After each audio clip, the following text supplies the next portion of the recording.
de adoração, honra, glória.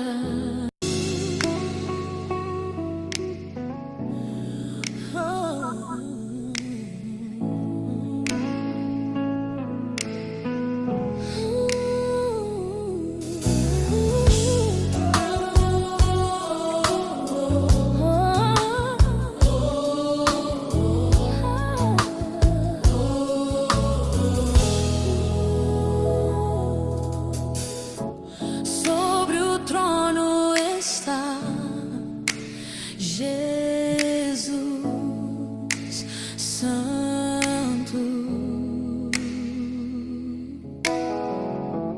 digno de adoração, honra, glória. Sobre o trono está Jesus.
Somente o Rei é digno, somente o Rei é digno, somente o Rei é digno de tudo, Ele é o Senhor. Ao Rei nós coroamos, ao Rei nós coroamos, ao Rei nós coroamos, de tudo Ele é o Senhor. Somente o Rei é digno, somente o Rei é digno, somente o Rei é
dia, Marçal. Bom dia. Perdoa aí, ontem eu estava aconselhando uma pessoa lá. Aí, Amém, a sem hora que problema. você saiu foi a hora que eu cheguei. Eu vi depois, eu desliguei, vocês entraram, né? Que eu fui tomar café. Mas tranquilo. Mas você vê como a gente é insensível nas pequenas coisas. Enquanto eu estava conversando com o irmão, e estava remoto, né? Me veio assim, olha, avisa o Marçal que você já vai entrar. Se tivesse falado, se tivesse obedecido a voz, né? Mas tá bom, graças a Deus. Já aprendi com isso aí. Tem que falar aquilo que o Senhor já Amém, amém. dirigiu. Vamos lá. No problem. Vamos lá. Vamos lá.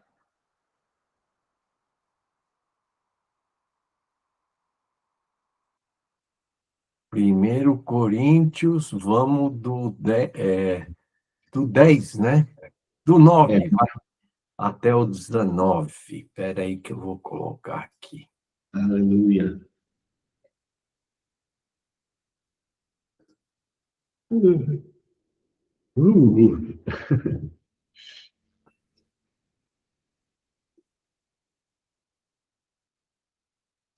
Dez, né? 9. Porque. Posso ler? Oi? Posso ler já? Pode. Porque eu sou o menor dos apóstolos, que mesmo não sou digno de ser chamado apóstolo, pois persegui a igreja de Deus. Mas pela graça de Deus sou o que sou, e a sua graça, que me foi concedida, não se tornou vã. Antes trabalhei muito mais do que todos eles, todavia, não eu, mas a graça de Deus comigo. Portanto, seja eu ou seja eles, assim pregamos e assim crestes. Ora, se é corrente pregar-se que Cristo ressuscitou dentre os mortos, como, pois, afirmam alguns dentre vós que não há ressurreição de mortos? E se não há ressurreição de mortos, então Cristo não ressuscitou. E se Cristo não ressuscitou, é vã nossa pregação e vã a vossa fé. E somos tidos por falsas testemunhas de Deus, porque temos asseverado contra Deus que ele ressuscitou a Cristo, ao qual ele não ressuscitou. Se é certo que os mortos não ressuscitam. Que bananada. Porque se os mortos não ressuscitam, também Cristo não ressuscitou. E se Cristo não ressuscitou, é vã a vossa fé. E ainda permaneceis nos vossos pecados. E ainda mais, os que dormiram em Cristo perecerão. Se a nossa esperança em Cristo se limita apenas a essa vida, somos os mais infelizes de todos os homens. Amém. Bom dia, Joel. Bom dia, hermanos. Tudo bem? Que ponto que chega o ser humano, né? Que ponto que chega o ser humano. Paulo teve que entrar na cabeça deles e pensar para eles. É brincadeira o negócio desse. Parafrasear o que eles deveriam movimentar no pensamento. É aquilo que você estava falando, né, Joel? Que, cara, nós temos uma preguiça mental enorme, né? E eu acho que esse é o ponto. Esse é o ponto. Nós precisamos deixar essa preguiça mental de raciocinar a verdade. Desculpa, Marcelo, vai lá. Não, tudo bem. A palavra ressurreição aqui aparece mais muitas vezes, né? Então, como eu tinha falado, os gregos não acreditavam nessa ressurreição. Alguns até podem pensar em fantasma, alma sobrevivente, aí alguma coisa, mas não uma pessoa que estava morta ressuscitar.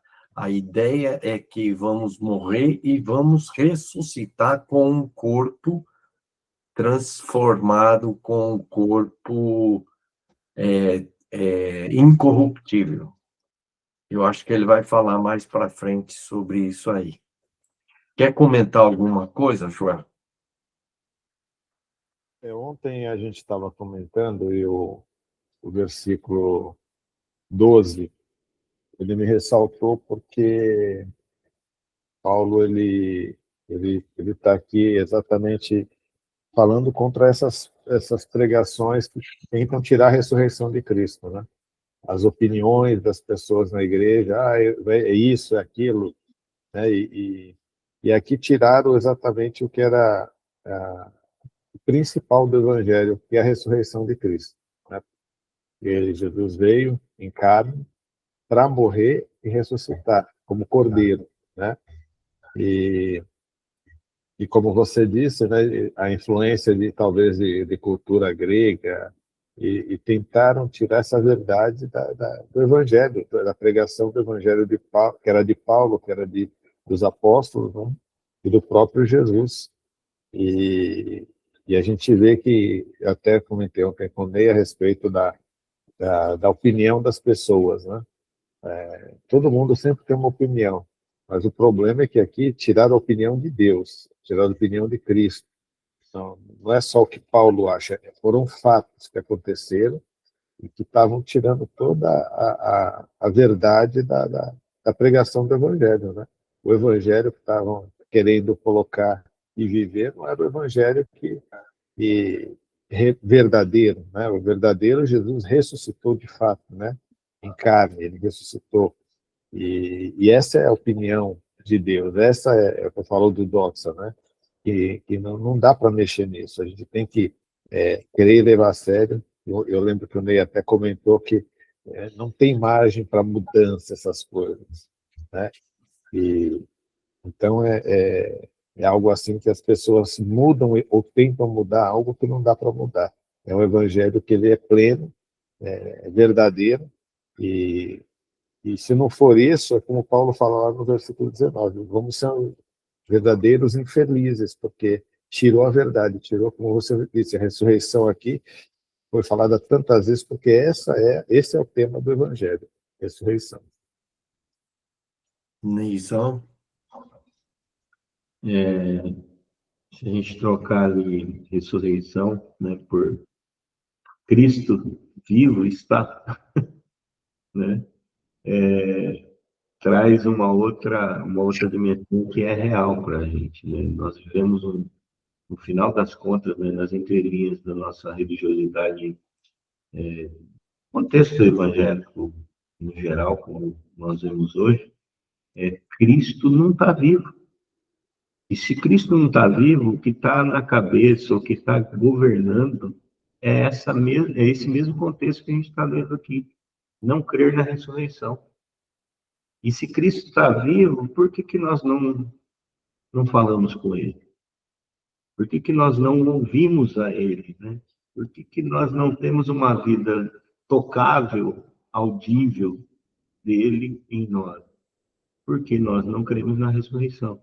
Então, para mim, é o mesmo contexto, né? A cultura que está impregnada, né, na nossa cabeça é uma cultura de Cristo está em espírito. É uma cultura espírita, na verdade, que é o mesmo contexto aqui. Eles só consideravam espírito, né? E até essa questão, né, de não considerar o Cristo vivo dessa maneira, relacionando com ele de fato, né? Não, eu vejo que está muito alinhado com esse problema que Paulo está descrevendo aqui, o não considerar que ele ressuscitou, porque a ressurreição é Cristo vivo e vivo em nós. Bom, no 14 ele fala, né? Se Cristo não ressuscitou, é vã a nossa pregação e vã vazia a nossa fé. E no 17, novamente, ele repete isso. Se Cristo não ressuscitou, é vã a nossa fé. Parece um negócio assim tão claro, mas eu acho que ainda não está claro para nós. Eu pergunto, será que a gente crê que Jesus ressuscitou? Uma coisa é você ter o conhecimento, você Uhum. ter a informação. Outra coisa é você acreditar mesmo nisso. Então, por exemplo, uma coisa é você ter uma informação que um ladrão está lá tentando entrar na sua casa. Se você acreditar nisso, você vai se trancar, você vai fazer alguma coisa. Aquilo vai levar você a ter uma ação, alguma coisa, se você acreditar. Agora, só a informação, você pode continuar do mesmo jeito. Então, pergunto eu, será que a gente crê realmente na ressurreição?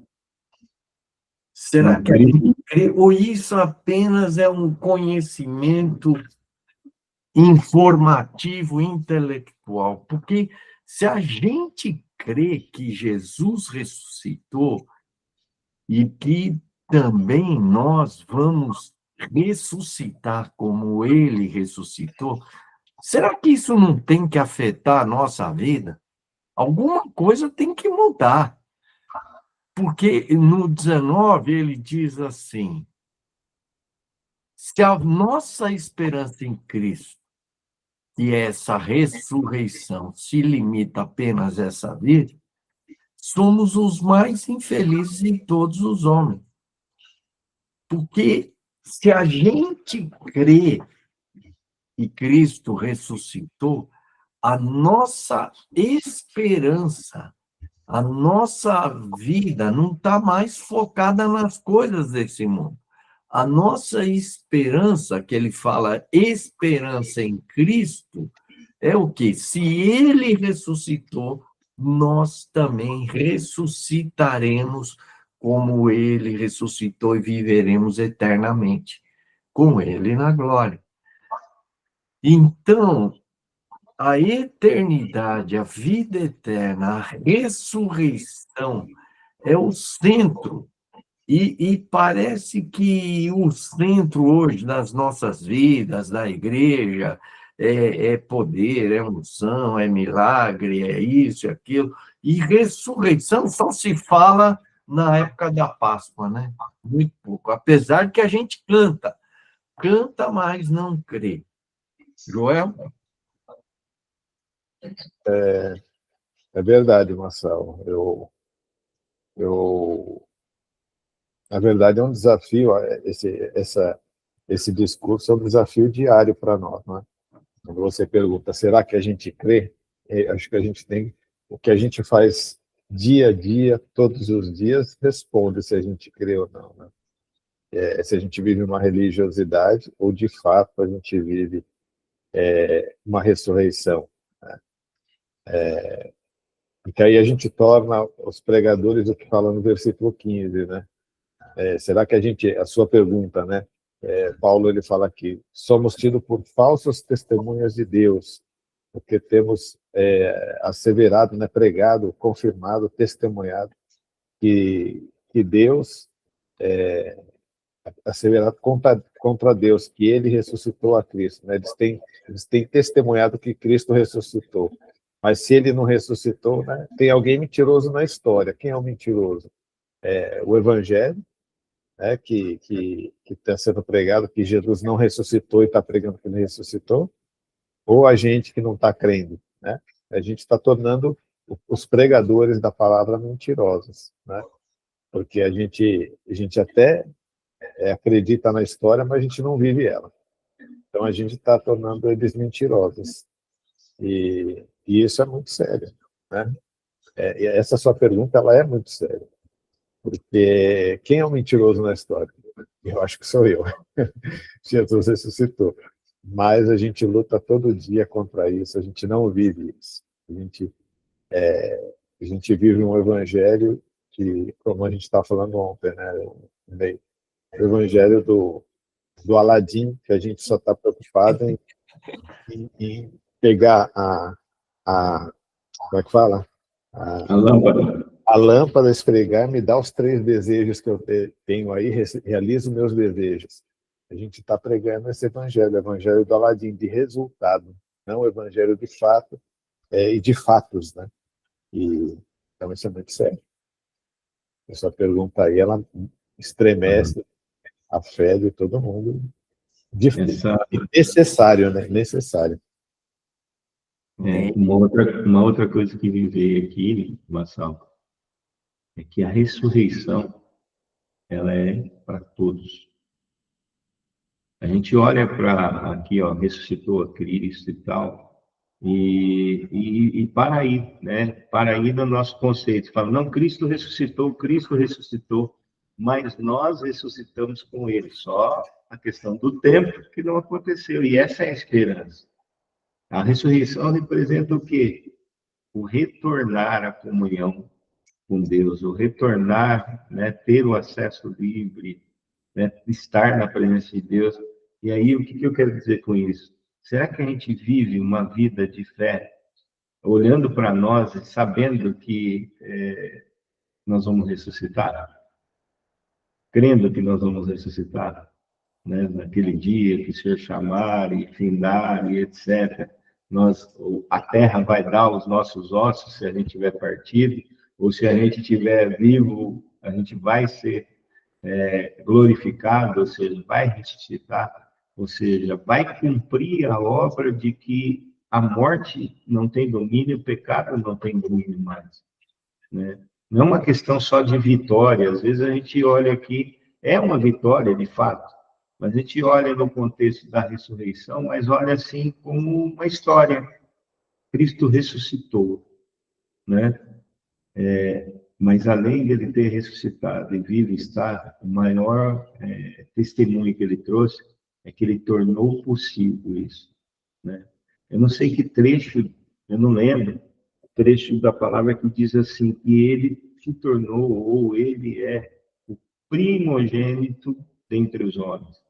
Se há primeiro, há segundo, se há segundo, há terceiro, e assim por diante. Então, ele foi, no seu exemplo de vida, o primogênito, o primeiro homem a ressuscitar. Nós todos temos esse mesmo caminho.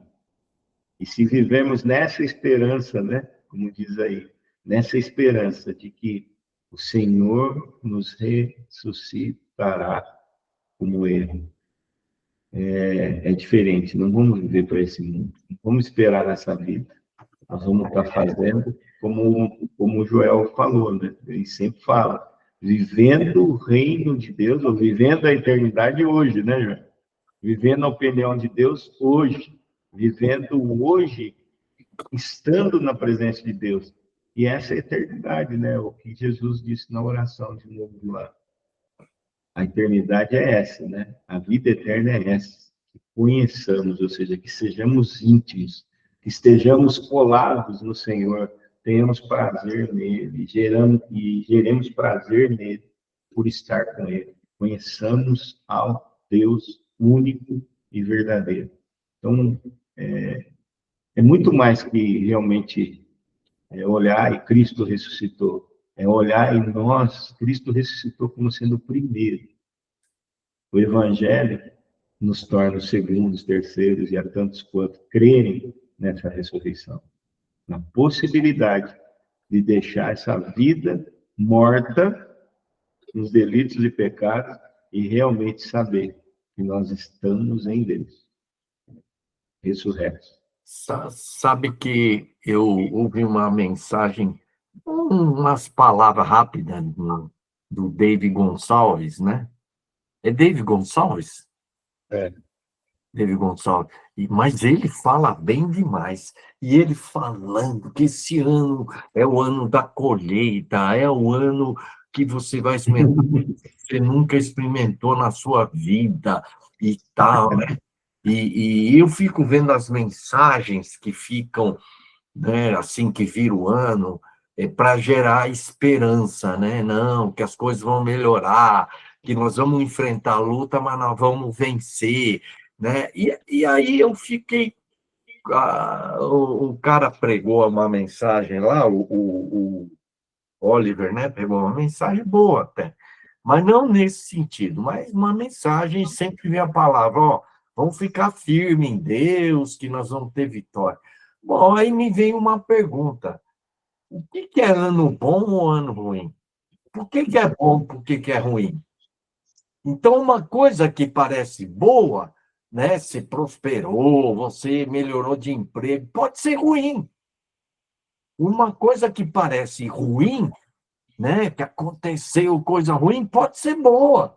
Então, o que é um ano bom? O que é um ano ruim? O que é bom? O que não é bom? Então, tudo vem de de um entendimento muito materialista e humano, né? Então, se as coisas acontecerem bem, então é ótimo, né? Se, por exemplo, não quero isso, mas alguém morrer, isso é bom ou é ruim, né? Isso é algo triste ou não? Então, no final, tudo isso se resume nessa palavra esperança. Por quê? E que nós estamos esperando nesse mundo? Se você está esperando ter uma vida boa, alegre, uma vida abençoada, né, com vitória ali, vitória aqui, é lógico, você vai enfrentar dificuldade, mas tudo é bênção, é essa a nossa esperança. Então, no fundo, a nossa esperança está nas coisas dessa vida. E aqui ele fala de uma esperança em Cristo, né? Eu vejo que a nossa esperança é muito limitada a esse mundo. Qual que é a expectativa? Vamos falar de nós, não vamos falar dos outros, mas a nossa expectativa, qual que é a nossa esperança? Tá onde? Né? Que as coisas, não, esse ano vai melhorar, esse ano tem que não sei o quê. E a gente está o tempo todo escravo desse mundo. Então, a esperança, né? Por isso que fala fé, a esperança, fé e amor. São três coisas que aqui em Coríntios ele fala. E essa esperança, né, tem a ver muito na fé. O que nós estamos crendo? Então, uma fé que espera coisas, né? Não, eu vou ter luta, mas eu vou ter vitória. Mas o que é vitória? Se conquistar resultado positivo, ganhar dinheiro, ficar rico, viajar para o exterior.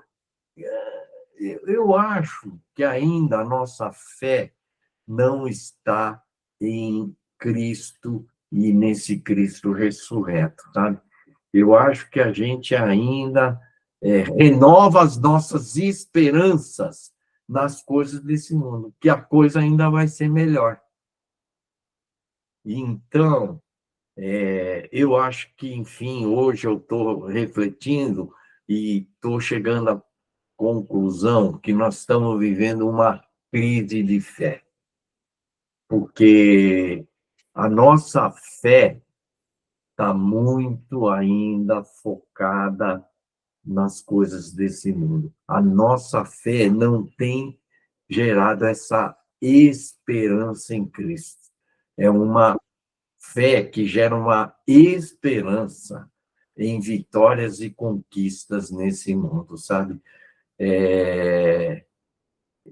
Ainda nós não estamos crendo nessa eternidade, nessa ressurreição que simboliza a vida eterna, a eternidade e a nossa vida futura, porque a presente Se a gente tiver esperança nas coisas desse mundo, nós vamos ser os mais infelizes de tudo. Joel? Eu concordo com o que você está falando, Marcelo. Ontem, usando um exemplo bem fresco, ontem eu falei com duas pessoas antes de dormir. Eu falei, uma delas eu estava orando, era 1h pouco da manhã. A outra foi na reunião que eu faço online, né? Que é tudo vai ficar bem, né? Parece que é o que você está falando desse evangelho positivista que tudo vai dar certo. Mas a base tudo vai ficar bem se o doxa, se a opinião de Deus estiver no centro. E aí não importa o resultado. E ontem essas duas pessoas, eu tive que falar isso que você acabou de falar, né? A mulher, ela estava chateada porque ela falou, olha, eu sei que eu sou a mulher errada na história, porque eu estou deixando acontecer isso, mas eu não aguento mais. Eu falei, eu não consigo ver uma mulher errada que até agora, em 7 anos, sustentou o casamento. E agora ela não quer mais apoiar o marido a não fazer as coisas, ela tem que trabalhar e o marido não trabalha, né? Eu sou a Jezabel. Eu falei, não vejo Jezabel, eu vejo alguém que as coisas não estão dando certo e você até agora fez para tudo dar certo, mas você fez o papel de homem. E agora vai dar tudo errado porque o homem não fez a coisa certa, né? Então, o evangelho que pregam para ela, como que ela é que tem que fazer a coisa dar certo, mas mesmo que ela seja o homem da casa, eu falei, eu não concordo com isso. Eu concordo que Deus até está permitindo que vocês até sejam despejados, porque o homem não está trabalhando, o homem não está, há 7 anos não firma em nada, o cara fala inglês, o cara tem um monte de coisa e ficou inerte. Então eu não vejo o evangelho desse jeito, o evangelho só de tudo dar certo é o correto. Eu acho que está dando certo, sim, na visão de Deus, onde coisas erradas acontecem para corrigir aquilo que está errado. E o outro, o pregador, que ele estava todo chateado, porque os amigos dele estão tudo bem, um está pregando nos Estados Unidos, outro está pregando aqui, outro está pregando ali, e ele já está com 42 anos, ele se acha velho já. Eu falei, não me ofende, hein? Eu sou bem mais velho que você e estou só começando. E eu falei para ele, nem tudo parece que está certo é o certo, né? Não é porque os caras estão pregando o quê? Os caras estão em cima de uma plataforma, no tempo de Jesus, os caras estavam em cima de plataforma, e Jesus foi lá e virou a mesinha porque eles pregavam que um ambiente, uma agenda que Deus não estava. Paulo foi o maior exemplo disso. Então a gente vive, às vezes, situações baseado na terra, baseado nesse evangelho da terra. E é bem o que você falou, Massal. Infelizmente, as pessoas elas estão vivendo momentos na Terra como se fosse o céu, e não é verdade, né? E eu tive que dizer para esse homem, falei, olha, eu creio que a gente está sendo guardado para um tempo específico, e igual João Batista, ele preferiu ir para o deserto do que para as plataformas lá do templo fazer o que ele tinha que fazer, ele tinha direito até. E eu creio que Deus está fazendo isso nesse tempo também. Então, é um evangelho que é baseado na agenda e no pensamento de Deus, o que eu creio. Mas, hoje, o que dá certo, o que está valendo, o que você é bem visto e sucedido, é se você está numa plataforma, as coisas estão acontecendo dentro dessa perspectiva do homem, né? E eu preferi na contramão disso, mas é bem verdade o que você está dizendo. Então, eu não concordo, e as pessoas estão sendo treinadas para isso, né? Elas são treinadas, olha, honra esse, ele é um homem bem-sucedido, olha onde ele está, olha o que ele é, e a gente fica tentando ser igual. E aí a gente se frustra. Enfim, porque não é o evangelho de Deus, mas é o evangelho do homem. Ney, já vamos indo meio que para concluir aí. Liga o microfone, Ney. Aí surge uma pergunta na extensão dessa aí, né? Será que essa ação, esse movimento nosso de estabelecer a igreja de Deus na Terra está em linha com essa esperança? E quando eu digo igreja de Deus, eu estou falando do contexto, né? Todo envolvendo a igreja. Será que a igreja ela não tem uma direção diferente dessa que a gente tem dado? E que começa com, né, sendo o corpo de Cristo para anunciar que você não é desse mundo, e que nós também não somos desse mundo, e que nós estamos indo para o céu, né? Por que eu estou dizendo isso? Porque parece que a gente está muito mais centrado a estabelecer uma igreja na Terra do que a viver a presença de Deus no céu, né? Não sei se eu estou me fazendo entender aqui na minha confusão mental aqui. Mesmo no contexto nosso de fé, será que a gente não está mirando errado? Será que a gente não está querendo estabelecer um ponto de contato, mas na perspectiva do mundo? Uma referência de Deus no mundo, sendo que ele não está no mundo. O que nós precisamos é tirar as pessoas do mundo e levar para esse amor de Cristo, e levar a viver esse amor. Então, essa confusão, né? Aí engrossou mais ainda o cabo aqui, pensando desse jeito, né? Nós somos chamados para esvaziar o mundo. Nós aqui temos, por operação e por movimento, o lance de plantar igreja, criar igreja, mas não é igreja física. Não é estabelecer a comunidade física. Isso tudo é consequência da minha vida com Deus. Eu vou estar em comunidade, eu vou procurar as pessoas de mesma fé, eu vou procurar estar com ela todos os dias. Isso é resultado dessa esperança da ressurreição, dessa esperança que não é nesse mundo, né? Então, eu estou colocando isso não é como uma afirmação, não, viu, queridos? Estou colocando isso como uma provocação no meu coração aí, a olhar para esse lado também, de que aquilo que eu faço é para estabelecer no mundo, ou aquilo que eu faço está estabelecendo a eternidade, para onde todo mundo vai desejar mirar, né, a eternidade com Deus. Já confesso isso, nessa linha. Depois o Marcelo pode corrigir, Joel pode me corrigir aí, mas nessa linha eu me sinto devedor.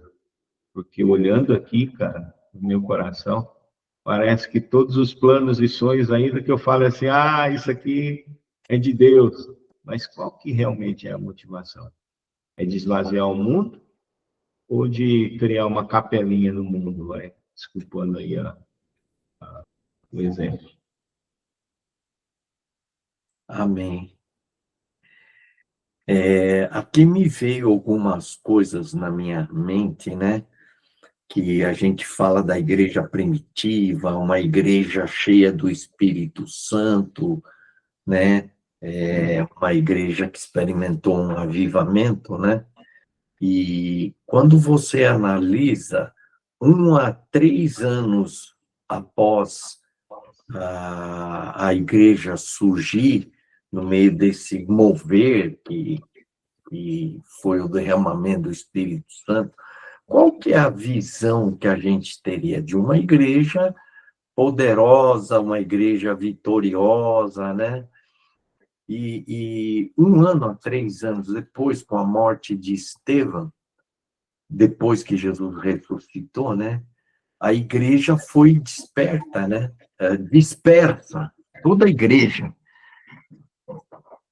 Então, houve quer dizer, todo mundo saiu da zona de conforto, né? Largaram emprego, casa, largaram tudo e se espalharam. Sabe lá aonde cada um foi parar. Mas largaram tudo, tiveram que largar tudo e ir embora, né? E isso é um negócio sobrenatural, né? Que Deus levou a essa dispersão, né? E foi, então, o cumprimento da palavra de Jesus, receberei o Espírito Santo e ser-me-eis testemunhas, né?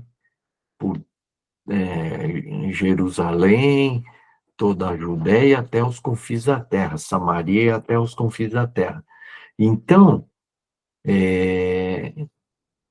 uma igreja que empobreceu, com certeza, ficou pobre porque eles perderam emprego, perderam sustento, perderam a comunidade, tinham que viver de serviços, né, esporádicos e tal.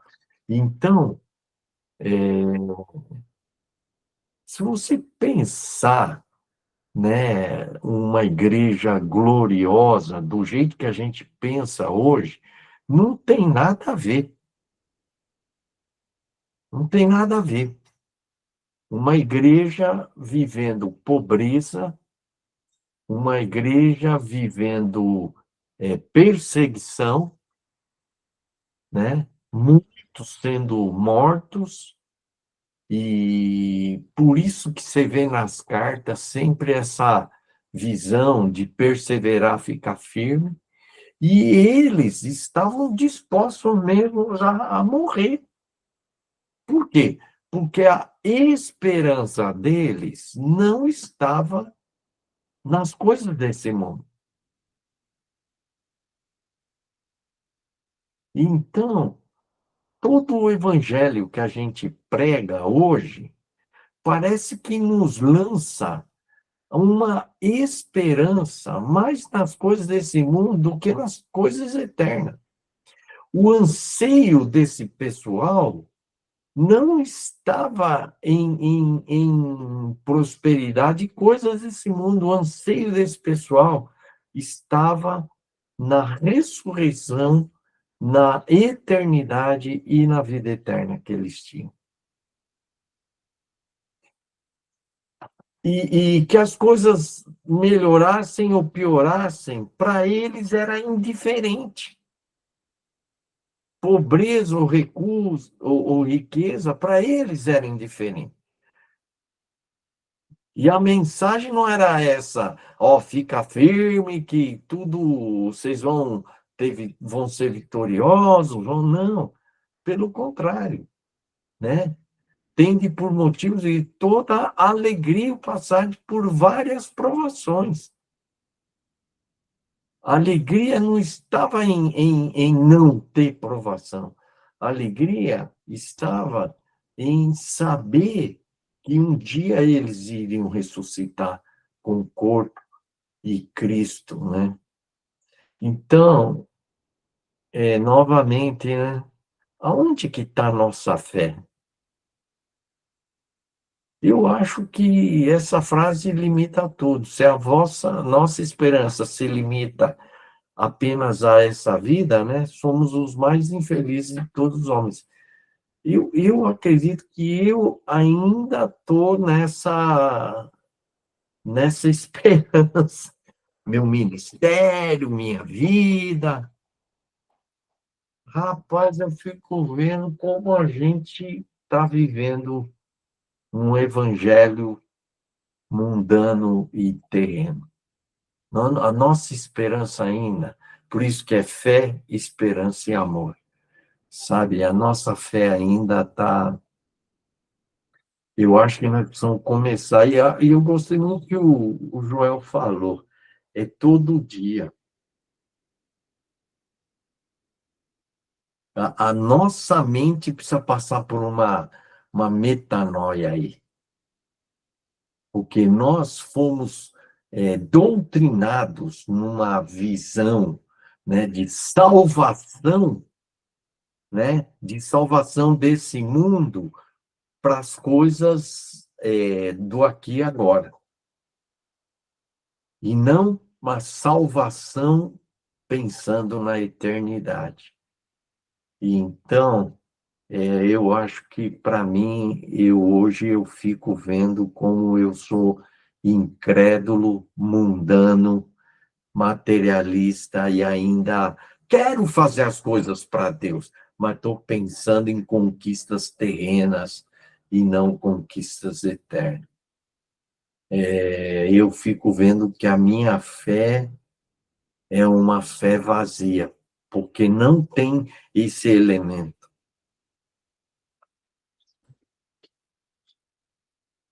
É isso que eu tenho que me arrepender hoje, sabe? Da minha incredulidade desse tipo de fé. Joel, já vamos orando aqui que já está para acabar isso. Só um comentário eu já confesso.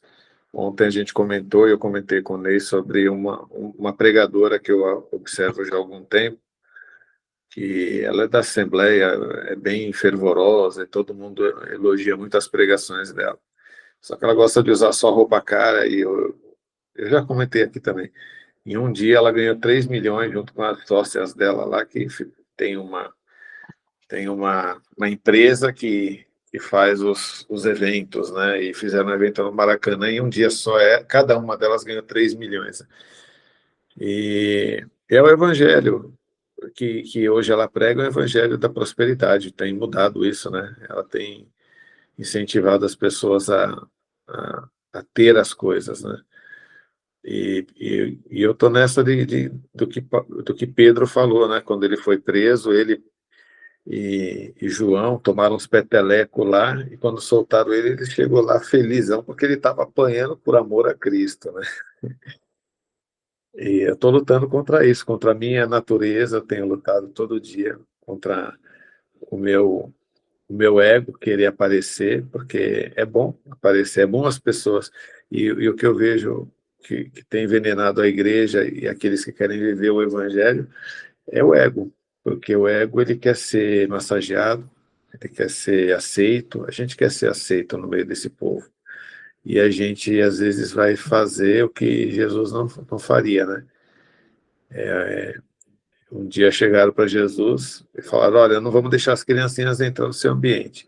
Jesus falou, a Bíblia fala que ele ficou indignado, eu quero as criancinhas no meu ambiente, quero barulho, eu quero coisas que, às vezes, a gente não quer.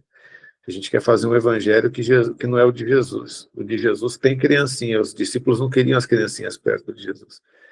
Então eu estou lutando contra isso. Eu não quero viver um evangelho segundo o Joel, eu quero viver o evangelho que Jesus quer. Às vezes é com barulho, com agitação, é estar em lugar onde eu não quero estar. E não estar nas plataformas, nos lugares onde o Joel quer estar. Então, eu luto contra isso, mas eu sei que dentro de mim eu fui formado, eu fui gerado desde o começo da minha fé a viver um evangelho do dia a dia, do presente, né? Mas um presente assim que as pessoas me aceitem, as pessoas me vejam, e eu estou lutando contra isso, que João viveu, né? Importa que ele cresça e que eu diminua, né? Eu tô lutando todo dia contra isso, né? E às vezes eu tenho que falar, Joel, volta, porque você está indo para esse outro lado. Mas, então, o Joel é pecador. O Joel ainda tem muita coisa desse evangelho de resultado, né? E eu estou lutando contra isso todo dia. E eu quero lutar contra isso todo dia. Mas eu reconheço que o Joel gosta às vezes, de ser aceito por pessoas. Mesmo que o evangelho diga de uma forma, né, que é uma época que Jesus fala, eu quero você assim, às vezes eu estou querendo ser assado para ter essa aceitação. Então, eu sou carnal, sou pecador. Neizão.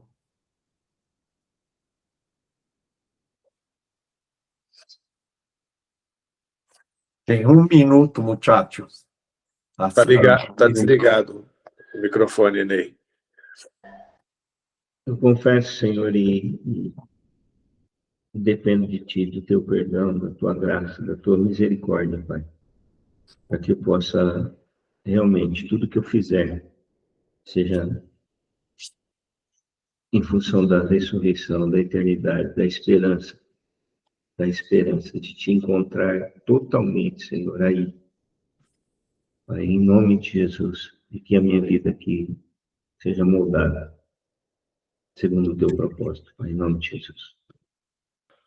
Senhor, eu fico vendo o meu egoísmo, o meu materialismo, minha ganância focada nas coisas desse mundo, Senhor. Até são coisas boas, mas tudo focado nesse mundo. Perdoa a minha fé e que eu possa começar a ter essa mudança. Me ajuda, Senhor. Jesus Cristo ressuscitou. Que isso seja a minha esperança. Esperança em Cristo. Que se Ele ressuscitou, eu vou ressuscitar também. Em nome de Jesus, amém.